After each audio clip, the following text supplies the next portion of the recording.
Jam edhe unë fajtor I disa shumimeve ose ripërkthimeve në gjuhën shqipe të disa veprave.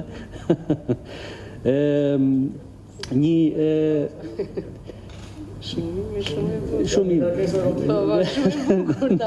Edhe ashtu mirë është. Me gjas kemi qenë duke lexuar të njëjtën bibliografi bashkë me Ilirin, sepse po shikoja që kam edhe unë të njëjta qëllime këtu përpara. Një shtesë, termi që në Shqip e kemi përshtatur së ripërkthim, shfaqet për herë të parë në një revistë që merret me studimet e përkthimit të vitin 1990, titullohet Palimpsest.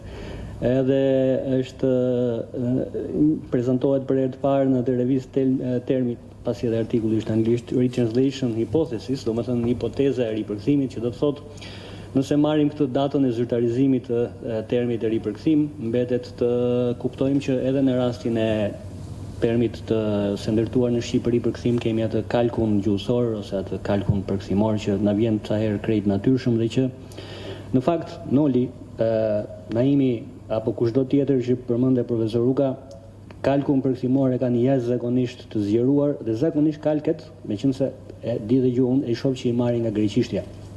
Dhe ky kalku ripërkthim është sipas të njëjtit parim, edhe metodologjik, edhe gjuhësor. Marrim fjalën, përkthejmë pjesëzat e fjalës, edhe ajo delin fjalë re. Është mënyra më klasike e fjalëformimit në gjuhën shqipe që nga shekulli 19 edhe deri në ditët e sotme. E teksa vetë krijimi I këtij kalku na tregon se burimi na vjen nga një gjuhë tjetër, vetvetiu vërtetot edhe fakti se si një pjesë e madhe e asaj letërsie që qarkullon në gjuhën shqipe nuk është shkruar në shqip, por është e përkthyer. Përkthimet janë kryer në kohra të ndryshme, të gjitha kanë nevojë mbas një çasti të caktuar të rishikohen.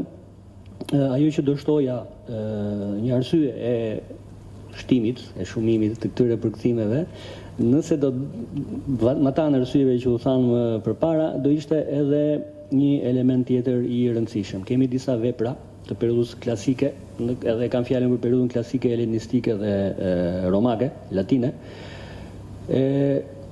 Gjetjet e reja, qoftë si pasojë e studimeve të dokumenteve të vështira për të lexuar që janë zakonisht të shkruar në papiruse, qoftë për shkak të gërmimeve arkeologjike, të cilat zbulojnë format të reja papirusesh, apo gërmime arkeologjike që na japin informacion mbi realitetin historik të kohës kur shkruar vepra, na bëjnë më të aftë në ditët e sotme, sepse thjesht për arsye se kemi ca instrumenta në dorë informative, na bëjnë më të aftë në ditët e sotme të kuptojmë origjinalin, I cili mund të jetë përkthyer disa herë, por meriton të ripërkthehet për të saktësuar element. Në rastin tim me përkthimin e Sapfos, që duhet të jetë diku ose të paktën tek stenda, janë gjetur më shumë fragmente quhen poezitë e Sapfos sepse nuk janë të plota, nga 10.000 vargje, sot kemi diku ke 900 e sa më pak se 1.000 vargje.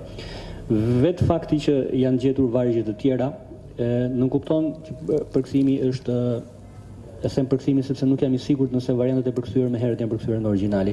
Vetë përkthimi meriton të riqarkullojë ose të ripërkthehet pavarësisht se si është situata e gjuhës burimore. Në rastin e veprave klasike që janë ca prej tyre këtu edhe me cilat jam marrë përsëri studimet e kryera në kohra të ndryshme e pasurojnë repertorin e njohurive për kohën, për autorin, veprën edhe gjithë arsyet e tjera për të cilat është shkruar vepra dhe na bëjnë më të aftë për të dhënë një tekst I cili ruan të njëjtin lakonizëm dhe ruan të njëjtën saktësi në marrëdhënie me origjinalin. Dhe një arsye tjetër që e vlen të përmendet për mua është edhe shtimi, por edhe lehtësia në qasjen e atyre që ne I quajmë instrumenta studiorum apo instrumenta laborum. Do me thënë thjesht fjalorët. Ka fjalorët përmirësohen ose fjalorët në gjuhët nga të cilat përkthejmë përmirësohen. Fjalorët mes gjuhëve, këtu në Shqip kemi problem, fjalorët nga gjuhët e uja në Shqip nuk po vazhdojnë më të pasurohen edhe të shtohen, kanë mbetur ata që kanë qenë në fund viteve 80, por gjithsesi fjalorët në gjuhët burimore vazhdojnë të shtohen, të plotësohen dhe nivelet e kuptimit të fjalëve apo të frazave arrin nivele më të larta qartësie. Do mjaftonin këto arsye për të rimarrë dhe për të ribërë përkthimin qoftë të klasikëve të antikitetit, qoftë të klasikëve të periudhës së humanizmit apo të rilindjes.